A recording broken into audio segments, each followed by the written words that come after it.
नमस्कार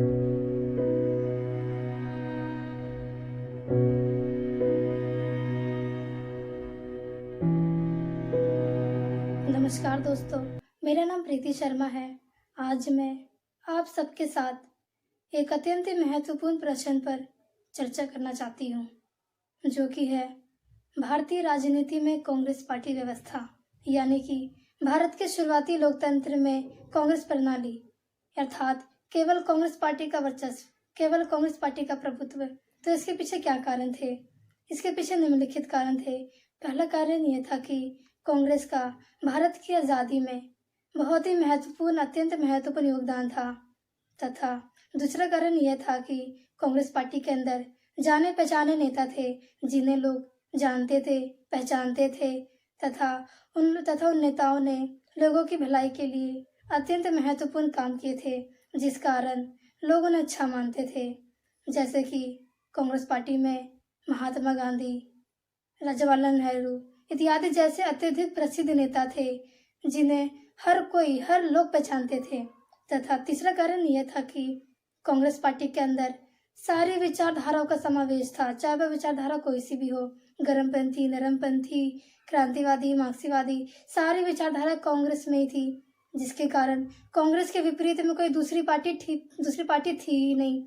तथा चौथा कारण यह था कि कांग्रेस पार्टी समाज के सभी वर्गों का, समाज के हर तबके के वर्गों का प्रतिनिधित्व करती थी, चाहे अमीर हो, गरीब हो, पूंजीपति हो, उद्योगपति हो, कांग्रेस सभी लोगों का प्रतिनिधित्व करती थी। तथा कांग्रेस में सभी विचारधाराएं होने के कारण कांग्रेस के विपरीत में कोई अन्य दूसरी पार्टी थी ही नहीं, तथा जिस कारण लोगों ने कोई दूसरी पार्टी की आवश्यकता महसूस ही नहीं की, क्योंकि लोग जिस भी विचारधारा को वोट देना चाहते थे, वो विचारधारा कांग्रेस के अंदर पहले से ही मौजूद होती थी, जिस कारण कांग्रेस के विपरीत में कोई दूसरी मजबूत पार्टी थी ही नहीं जो कांग्रेस को टक्कर दे सके। कांग्रेस में सारी विचारधाराएं मौजूद होने के कारण कोई दूसरी पार्टी थी ही नहीं, केवल कांग्रेस ही राष्ट्रीय स्तर की सबसे मजबूत पार्टी थी, जिन्हें हर लोग जानते थे, हर क्षेत्र के लोग जानते थे, जिसके कारण कांग्रेस का स्थानीय क्षेत्र का नेटवर्क बहुत ही व्यापक था। हर जगह के लोग, हर चप्पे के लोग कांग्रेस पार्टी को जानते थे, पहचानते थे, इनके नेताओं को जानते थे। तथा कांग्रेस पार्टी का स्वतंत्रता संग्राम में बहुत ही महत्वपूर्ण योगदान था, तथा भारत की आज़ादी दिलाने के लिए कांग्रेस ने आंदोलन की शुरुआत की थी, जिस कारण लोगों का कांग्रेस पर बहुत ही अटूट तथा महत्वपूर्ण विश्वास था। लोगों का विश्वास बहुत ही अटल था, क्योंकि कांग्रेस सभी वर्गों का प्रतिनिधित्व करती थी, तथा जो अन्य लोग थे जो पार्टी बनाने का सोचते थे, तो वो सोचते थे वो कौन सी विचारधारा की पार्टी बनाएं, क्योंकि कांग्रेस के अंदर सारी विचारधाराएं पहले से ही मौजूद होती थी, जिस कारण लोगों ने कभी दूसरी पार्टी की आवश्यकता महसूस ही नहीं की। तथा कांग्रेस पार्टी जानी मानी पहचानी पार्टी होने के कारण लोग कांग्रेस पार्टी पे अत्यधिक बहुत अटल विश्वास करते थे। तथा आइए हम बात करते हैं कांग्रेस पार्टी के गठन की। जैसा कि हम सभी जानते हैं, कांग्रेस पार्टी का गठन 28 दिसंबर 1885 में गोकुलदास तेजपाल संस्कृत महाविश्वविद्यालय में हुआ था। उस समय कांग्रेस पार्टी का केवल एकमात्र उद्देश्य था भारत को ब्रिटिश शासन से मुक्ति दिलाना। उस समय कांग्रेस का केवल यही मात्र उद्देश्य था। आगे चलकर 1907 में कांग्रेस में एक गर्म बहस छिड़ी, जिसके कारण कांग्रेस दो दलों में विभक्त हो गया। पहला दल था गरम दल, दूसरा दल था नरम दल। तथा नरम दल का कहना यह था कि ब्रिटिश शासन के अंदर ही स्वशासन। वही इसके विपरीत गरम दल का कहना था कि भारत को ब्रिटिश शासन से पूर्ण आज़ादी, भारत की पूर्ण आज़ादी, ब्रिटिश शासन से भारत को पूरी तरह से मुक्ति। जिस कारण ये बहुत ही गर्म बहस छिड़ गई, जिसके कारण कांग्रेस दो दलों में टूट गया। आगे 1914 में लखनऊ में एक बहुत ही अत्यंत महत्वपूर्ण बैठक हुई, जिसमें दोनों दल आपस में मिल गए। आगे 1915 में महात्मा गांधी, जो कि वर्तमान में भारत के राष्ट्रपिता है, तथा जिनको भारत की आज़ादी का महत्वपूर्ण योगदान दिया जाता है, महत्वपूर्ण श्रेय दिया जाता है, जिन्हें भारत की आज़ादी में महत्वपूर्ण योगदान देने के कारण भारत का राष्ट्रपिता का श्रेय दिया गया है, तथा भारत की आज़ादी का महत्वपूर्ण योगदान उनका माना जाता है। जब वह अफ्रीका से 1915 में लौटे तब उन्हें कांग्रेस पार्टी का अध्यक्ष बनाया गया। तब उस समय महात्मा गांधी कांग्रेस पार्टी की अध्यक्षता कर रहे थे। हालांकि उन्होंने उस समय कहा था कि कांग्रेस पार्टी का केवल एकमात्र उद्देश्य है भारत से ब्रिटिश शासन से भारत को मुक्ति दिलवाना। जब यह उद्देश्य पूरा हो जाए कांग्रेस को खत्म कर देना चाहिए। लेकिन आगे चलकर भारत की आज़ादी के बाद कांग्रेस ने खुद को राजनीतिक पार्टी में तब्दील कर लिया। हालांकि कांग्रेस पार्टी का केवल एकमात्र उद्देश्य था भारत को आज़ादी दिलाना ब्रिटिश शासन से, लेकिन आगे चलकर कांग्रेस ने खुद को राजनीतिक पार्टी में ही तब्दील कर लिया।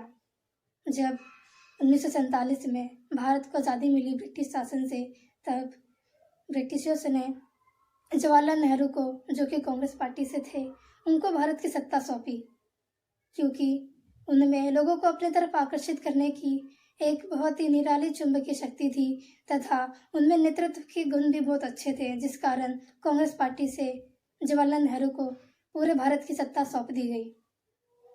जिस कारण जवाहरलाल नेहरू ने 16 वर्षों तक भारत की सत्ता पर राज किया तथा उनमें चुंबकीय शक्ति होने के कारण, लोगों को अपनी तरफ आकर्षित करने की शक्ति होने के कारण, उन्होंने केंद्र में बहुत लंबे समय तक शासन किया।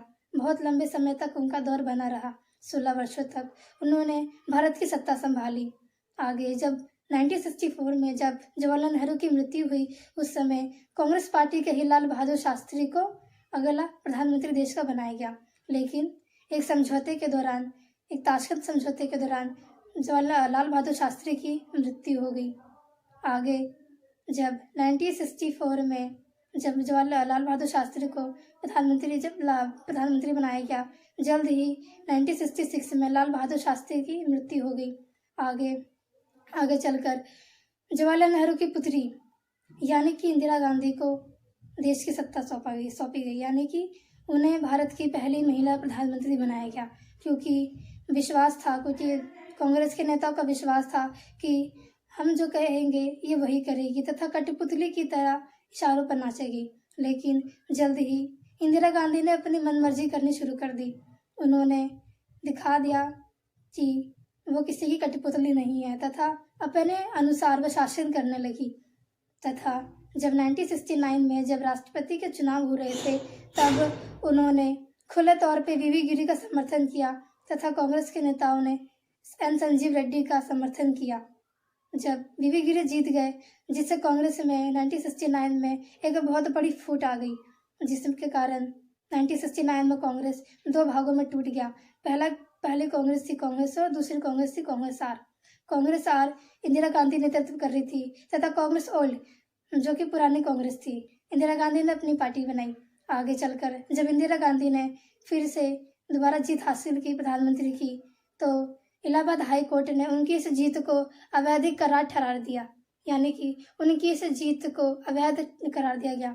इंदिरा गांधी भली भांति जानती थी कि इमरजेंसी के समय कोई भी नियम रूल लागू नहीं हो सकते, जिस कारण उन्होंने बिना कारण 25 जून 1975 को देश में आपातकाल घोषित कर दिया, जो कि अब तक का दिया गया सबसे बड़ा, भारत की राजनीति में दिया गया सबसे बड़ा दाग है, जो कांग्रेस द्वारा दिया गया है। जब आपातकाल घोषित हुआ, सभी विपक्षी नेताओं को जेल में डाल दिया गया बिना कारण तथा लोगों पर जातियां हुई, उनके अधिकार छीन लिए गए तथा बहुत सारे अत्यधिक जातियां लोगों पर की गई। 1977 में जब इमरजेंसी समाप्त हुआ, उस समय 1977 में मई में शाह आयोग बनाया गया, जिसका एकमात्र उद्देश्य था आपातकाल के दौरान हुई जातियों की जांच करना कि इसके क्या कारण थे। हालांकि इमरजेंसी लागू करने के पीछे इंदिरा गांधी ने आंतरिक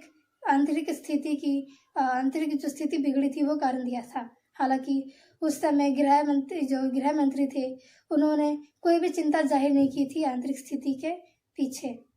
हालांकि इसमें इंदिरा गांधी का अपना खुद का निजी स्वार्थ था, क्योंकि उन्होंने कई संविधान संशोधन किए थे उन्होंने, जिस कारण इलाहाबाद हाई कोर्ट ने 6 साल के उनके चुनाव पर प्रतिबंध लगा दिया गया था, जो कि शाह आयोग द्वारा जितने भी संशोधन इंदिरा गांधी ने किए थे, उन संशोधनों को दोबारा पहले जैसा वापस कर दिया गया, जिस कारण 1977 में जब चुनाव हुए तो इंदिरा गांधी को लोगों का आक्रोश सहना पड़ा।